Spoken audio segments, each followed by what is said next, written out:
اور پھر امید کے ساتھ اللہ کے حکموں کی تابعداری کرو تاکہ اللہ تعالیٰ کی نعمتیں اور اس کی برکتیں اور اس کی رحمتیں ظاہر ہو جائیں. کیونکہ اللہ تعالیٰ کا یہی تقاضا ہوتا ہے کہ بتایا کہ شیطان جو ہے تمہارا دشمن ہے لیکن اس کی دشمنی میٹھی ہے.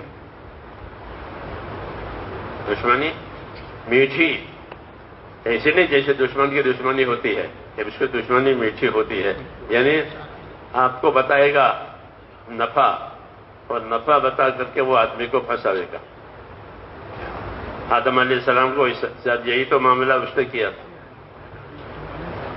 ہاں کہ میں تو آدم یہ تمہارے بارے میں یہ چاہتا ہوں کہ تم یہاں ہمیشہ ہمیشہ رہو. شجرۃ الخلد، جی ہاں کہ جو درخت ہے یہی تو ہمیشہ رہنے کا ذریعہ ہے. ہاں میں تمہیں تو شجرۃ الخلد بتاتا ہوں، ہمیشہ رہنے کا درخت. کیا کھائے گا ہمیشہ اللہ نے کہا کھائے گا تو نہیں رہو گے، انہوں نے کہا کھائے گا تو رہو گے. جی ہاں یہ اس کو فریب کہتے ہیں، دھوکہ کہتے ہیں. ہاں اللہ نے اس کو ایسی طاقت دی ہے. اس کا توڑ، اس فریب کا توڑ سوائے سنت کے اتباع کے اور نہیں ہے. ہاں کہ شیطان کے فریب سے آدمی اتنا ہی محفوظ رہے گا جتنا اس کے پاس اپنے نبی کی سنتوں کا اتباع ہوگا. بالکل.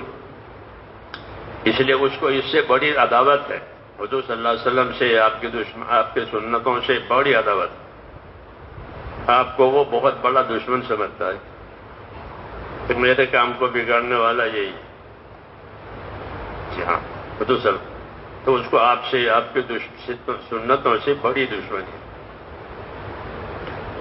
اس لیے ہمارے ذمے ہے کہ ہم اپنی حفاظت کے لیے، اپنے دین کی حفاظت کے لیے اپنے نبی کی سنتوں کی پیروی کریں. کوئی دوسرا راستہ نہیں ہے. سنت کی مثال ایسی ہے جیسے سمندر میں کشتی، کہ آدمی سمندر کا سفر کرے تو سوائے کشتی کے کوئی دوسرا راستہ ہی نہیں ہے، کوئی دوسرا ذریعہ ہی نہیں ہے. اللہ سمندر میں کیسے سفر کرے گا سوائے کشتی کے؟ تو نبی کی سنت جو ہے ایسی ہے جیسے سمندر کے لیے کشتی. جتنا سنت کی طرف رجحان ہوگا اور سنت کی تابعداری ہوگی اتنے بھی دیر تو شیطانی اثرات سے ہمارا بچاؤ ہوگا. دوسرا کہ اپنی نمازوں کو اچھے سے اچھا بنانا، یہ بھی بگاڑ سے بچنے کا ذریعہ ہے. نمازیں اللہ نے دی ہے ہم کو، 2 رکن بڑے ہیں، ایک نماز ایک حج. ہمارے دین میں یہ بڑے رکن ہیں ایمان کے بعد. نماز جتنی اچھی سے اچھی ہوگی یہ کوئی قابو نہیں ہوگا. اللہ تعالیٰ کی سیدھی مدد نماز کی وجہ سے ملتی ہے. انی معکم لئن اقمتم الصلاۃ وآتیتم الزکوٰۃ وآمنتم برسلی، کہ میں تمہارے ساتھ ہوں اگر تم نماز قائم کرو، زکاتیں ادا کرو اور سنت کی پیروی کرو، رسول کے اتباع کے تو پھر میں تمہارے ساتھ. ظاہر بات ہے جب اللہ کے ساتھ ہوگا تو اب کس کی ضرورت رہے گی؟ پھر کسی کی ضرورت نہیں. تو یہ راستے بتائے ہم کو، یہ ہم کو راستے بتائے گئے ہیں. اس لیے اپنے آپ کو ان راستوں کا پابند کرنا ہے کہ نمازیں ہماری صحیح ہو جائیں، نمازیں صحیح ہو جائیں. اللہ نے نمازوں کے بارے میں 2 حکم دیے، ایک اقامت صلاۃ کا ہے قرآن پاک میں، اور ایک حفاظت نماز کا. ایک اقیموا الصلاۃ، نمازیں قائم کرو، اور حافظوا علی الصلوات، نمازوں کی حفاظت کرو. 2 طرح کے حکم ہے. نماز قائم کرو، نماز قائم کرنے کا مطلب یہ ہے کہ سنت کے مطابق، آداب کے مطابق اس کو ادا کرو. اس کی سنتیں، اس کے آداب نمازوں پہ یہ، اور اس کے حفاظت کرو کہ دوسری کوئی چیز اندر نہ پیدا ہو جو نماز کے اثرات کو ختم کرے۔ حدیثوں میں ہے کہ نمازوں کے لیے اپنے پیٹ کو ہلکا رکھو، نمازوں کے لیے اپنے پیٹ کو ہلکا رکھو، کیونکہ جب پیٹ ہلکا نہیں ہوگا تو کیسے نماز کا کیا اثر پڑے گا؟ نماز، جی ہاں، نماز کچھ بھاری بن جائے گی۔ نمازوں کے لیے اپنے پیٹوں کو ہلکا رکھو، یہ حفاظت کی، تو اپنی روزی بھی پاک ہو، پھر نماز اور روزی بھی اعتدال کے ساتھ ہو، درمیانی طریقے سے، تو پھر نمازوں کی حفاظت ہوتی ہے میرے دوست۔ اور پھر نمازوں کی حفاظت میں یہ بھی ہے کہ جب نمازیں پڑھی گئی ہیں اچھی طرح سے تو اس کے بعد دعا میں قبولیت آتی ہے، کیونکہ نماز اللہ سے مدد لینے کا یقینی ذریعہ ہے۔ استعینوا بالصبر والصلاۃ، اللہ کی مدد حاصل کرو صبر کر کے، یعنی حکموں پر جم کر کے، اور خاص طور سے نماز کے پابند بن کر۔ اللہ کی مدد لینے کا یہ راستہ بتایا ہم کو کہ اللہ تعالیٰ کے حکموں پر اپنے آپ کو جمانا پابندی کے ساتھ، کیونکہ ہمارے دین میں ہم کو استقامت اور پابندی کا حکم دیا ہے، نبی کو بھی اور امت کو بھی۔ نبی کو بھی حکم ہے کہ استقامت کے ساتھ رہو، پابندی کے ساتھ کام کرو۔ فاستقم کما امرت ومن تاب معک، اے ومن آمن معک۔ فاستقم کما امرت، اے نبی جیسا آپ کو حکم دیا گیا ہے اس حکم پر آپ استقامت اور پابندی سے رہو۔ اور یہ حکم آپ کو بھی ہے، اور ومن تاب معک، اے ومن آمن معک، کہ جو آپ کے ساتھ ایمان لائے ہیں مسلمان، وہ سارے کے سارے اپنے اندر استقامت اور پابندی پیدا کریں۔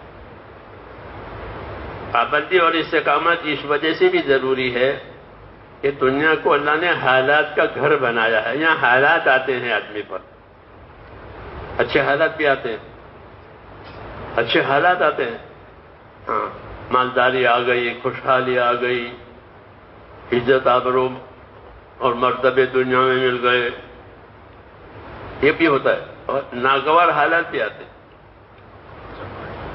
تو دنیا حالات کا گھر ہے، اچھے حالات بھی آتے ہیں، ناگوار حالات بھی آتے ہیں۔ تو استقامت کا مطلب یہ ہے کہ حالات کے حساب سے زندگی نہیں گزارنی ہے، حکم کے حساب سے زندگی گزارنی۔ یہ مطلب ہے استقامت کا کہ حالات نہیں دیکھیں گے، ہم تو حکم دیکھیں گے کہ اس وقت میں حکم کیا ہے۔ جی ہاں، دنیا کی قومیں حالات دیکھتی ہے، حالات دیکھتی ہے کہ حالات ٹھیک نہیں ہے۔ حضور سفروں میں جاتے ہیں گرمیوں میں تو منافقین کہتے ہیں کہ لا تنفروا فی الحر، گرمی میں مت نکلا کرو، گرمی ہے، گرمی میں مت نکلا کرو۔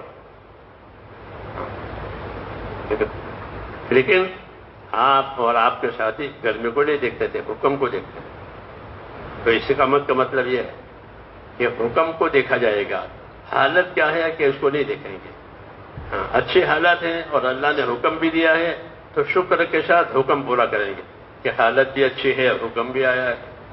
ناگوار حالات ہے تو کہ صبر کے ساتھ حکم پورا کریں کہ حال کو، جیسے گرمی میں روزے آ رہے ہیں، گرمی میں حج آ رہا ہے، ہاں تو کیا کریں گے؟ تو گرمی میں حج کرو، سردی میں حج کرو، گرمی میں روزہ رکھو، سردی میں روزہ رکھو، گرمی میں نماز پڑھو۔ مولانا یوسف صاحب فرماتے تھے کہ ہم حالات والے نہیں ہیں، ہم تو حکم والے ہیں، ہم حکم والے ہیں، اس لیے ہماری عبادت کا نظام بدلتا رہتا ہے، کیونکہ ہم چاند دیکھ کر کام کرتے ہیں، دوسرے لوگ ان کا حساب الگ ہے، ہمارا حساب الگ ہے کہ ہم چاند کے حساب سے چلتے ہیں، تو اس میں پھر موسم بدلتے رہتے ہیں اور حکم اپنی جگہ پر رہتا ہے۔ اس 5 نمازیں ہر حال میں پڑھنی ہے، سردی ہے، گرمی آوے، بارش آوے، 5 نماز تو پڑھنی ہے، اس کے وقت میں کوئی تبدیلی نہیں ہوگی۔ ان الصلاۃ کانت علی المؤمنین کتابا موقوتا، کہ نماز مسلمانوں پر وقت مقررہ کے ساتھ ہے، چاہے کوئی بھی حال آئے۔ ایسے حج بھی، الحج اشہر معلومات، حج کے مہینے مقرر ہیں، چاند دیکھ کر کے حج کے مہینے مقرر کرو، کہ سردی آوے، گرمی آوے، بارش آوے، حج کرو۔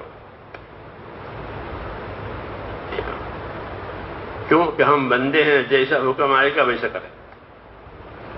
حالات ہم نہیں دیکھیں گے، حالات میں صبر کریں گے، حالات میں صبر کریں گے تو ہم کو حالات کا بھی انعام ملے گا اور حکم کا بھی انعام ملے گا۔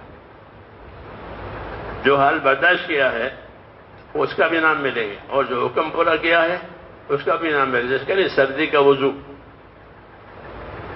اسباغ الوضو علی المکارہ، حدیث شریف میں کہ ناگواری کے باوجود وضو پورا کرے، سردی ہو رہی ہے اور پورا وضو کرے، تو وضو کا بھی بدلہ ہے اور اس کا بھی بدلہ ہے۔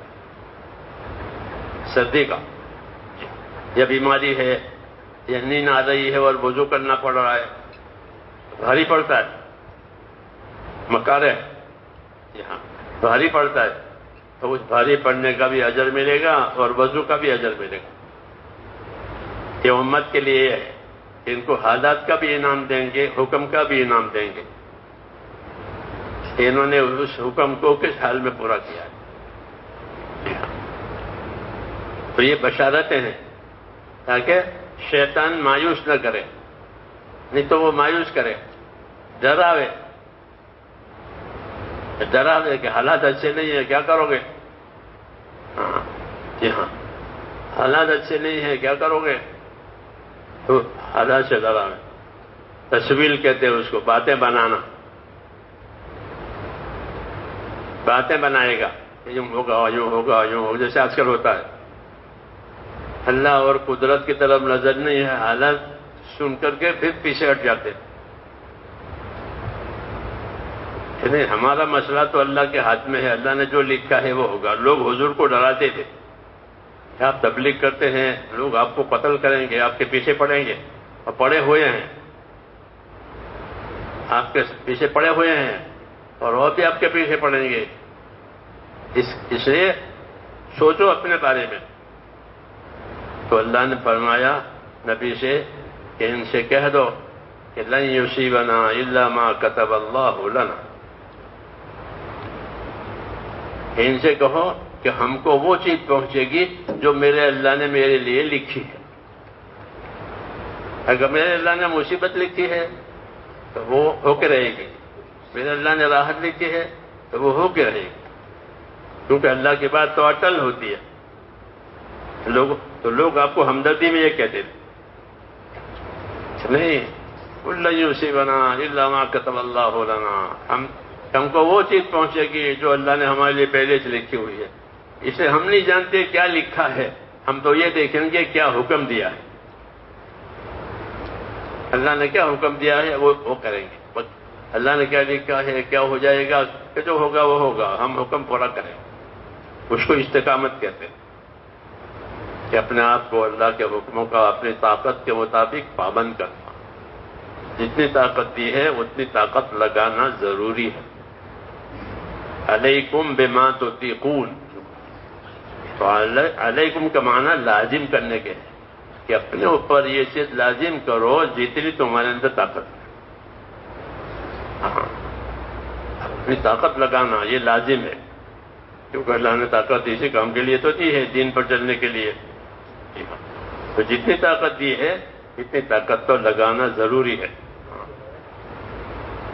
تاکہ اللہ تعالیٰ کے حکم کی تابعداری ہو جائے، کیونکہ بندے کے ذمہ ہے کہ اس کی اطاعت کرے۔ اللہ تعالیٰ توفیق عطا فرمائے ہم سے۔ سبحانک اللہم و بحمدک، اشہد ان لا الہ الا انت، استغفرک واتوب الیک۔ ربنا اننا آمنا فاغفر لنا ذنوبنا وقنا عذاب النار۔ اللهم اقبل بقلوبنا الى دينك واقبل بقلوب جميع المسلمين الى طاعتك۔ اللهم ارنا الحق حقا وارزقنا اتباعه وارنا الباطل باطلا وارزقنا اجتنابه، وصلى الله تعالى على خير